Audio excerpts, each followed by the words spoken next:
Is there a way to see into the future by looking into the past? In this investigation, I'm searching for a pattern of evidence foretold 3,500 years ago.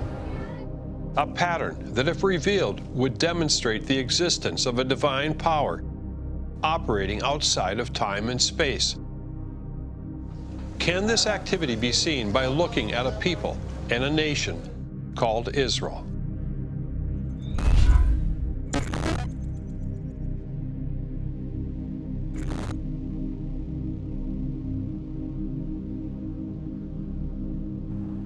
לפיכך נתכנסנו, אנו חברי מועצת העם, נציגי היישוב העברי והתנועה הציונית, ביום סיום המנדט הבריטי על ארץ ישראל, ותוקף זכותנו הטבעית וההיסטורית, ועל יסוד החלטת עצרת האומות המאוחדות, אנו מכריזים בזאת על הקמת מדינה יהודית בארץ ישראל, היא מדינת ישראל.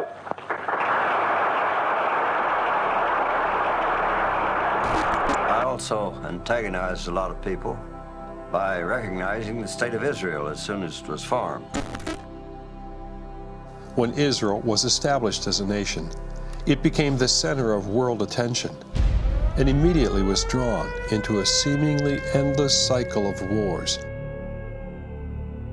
punctuated by futile peace agreements. War would return, and then attempted peace.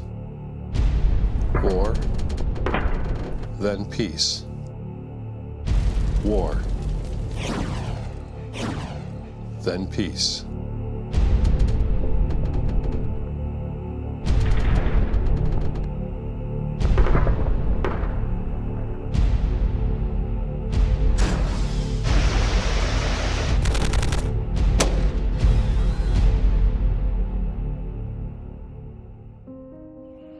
These conflicts are extremely complex and seem to be insolvable. The tragedy is that so many innocent people, including women and children, are suffering. Families are displaced, and there's death on all sides. History shows that this strife could quickly affect each one of us, escalating into a larger firestorm that engulfs the nations in a world war. What is behind these ongoing conflicts between Israel and the Arab nations that surround them? Is it merely a political issue, or is there something deeper, more ancient? In 2007, I went to Jerusalem and had the opportunity to interview a number of Israel's religious and political leaders, including Prime Minister Benjamin Netanyahu. What is the moral claim Israel has to the land? I think that you can answer that in two ways. If you're a religious person and you read the Bible, you understand that the Bible is our own deed on the land, which is what Ben Gurion said when he was asked in the 1930s. He said, where is your title to the land? He said, he held up the Bible and he said, here's the title. Ben Gurion would become Israel's first prime minister after it won independence in 1948. He, like many Jews, believed that the Torah, the first 5 books of the Bible, was the historical record of Israel's inheritance of the land from their ancestor Abraham. The Bible recounts that God made a covenant with Abraham and his descendants, a legal agreement to inherit the promised land.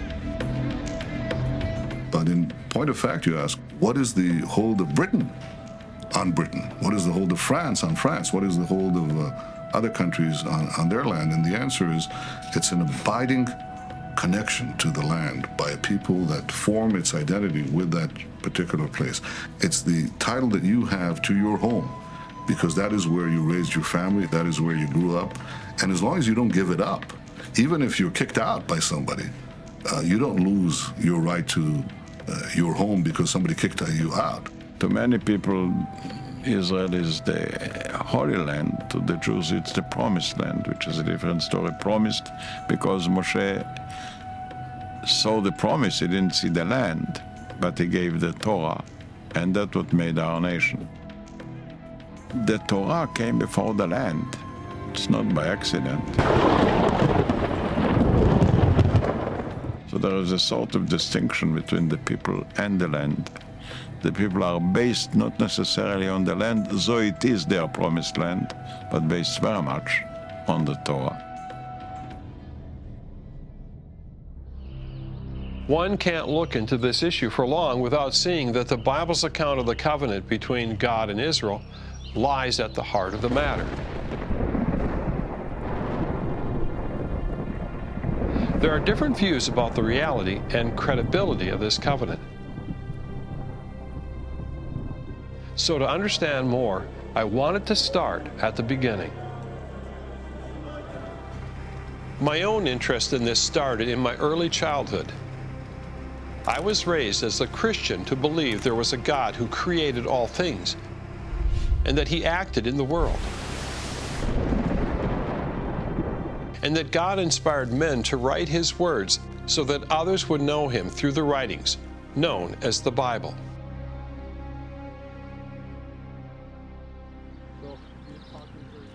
Peter Gentry is professor of Old Testament at Southern Baptist Theological Seminary and co-author of Kingdom Through Covenant. When we think about the larger story of Scripture, we're not talking here about the Bible as a collection of books. It's the Bible as a single book that comes from a single divine author. It ought to have a single plot structure. So, for example, when you see a movie, a movie has a plot structure. You can look up any movie and you can get a summary of the plot structure, you see. So the covenants are what holds together the basic historical epics, the most important people in the plot structure. The covenants are what holds the storyline together. The whole history seems to show that humans are incapable of being faithful covenant partners, and so the Bible is focused on how is it possible that we can bring humans to be faithful covenant partners in the relationship with God.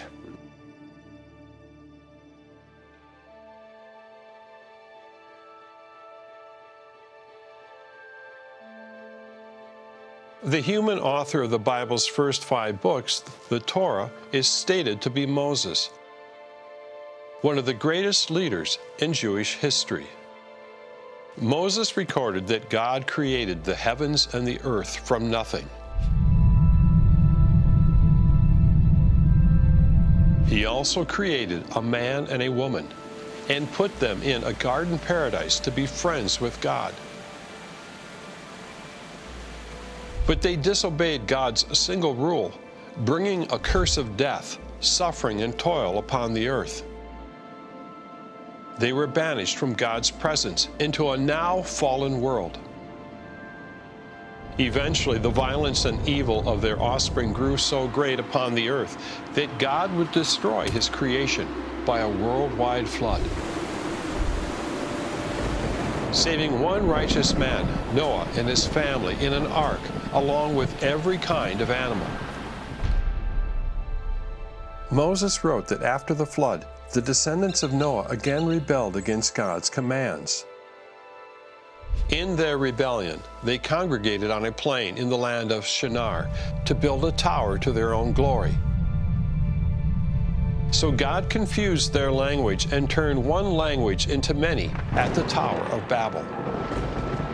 From there, He spread the people across the face of the earth. Moses wrote that the Lord of heaven gave the nations their inheritance and set their boundaries. Then Moses recorded that God chose Israel to be His own treasured possession out of all the peoples of the earth. To do this, He spoke to one man, Abraham, saying, "Go from your country, your people, and your father's household to the land I will show you.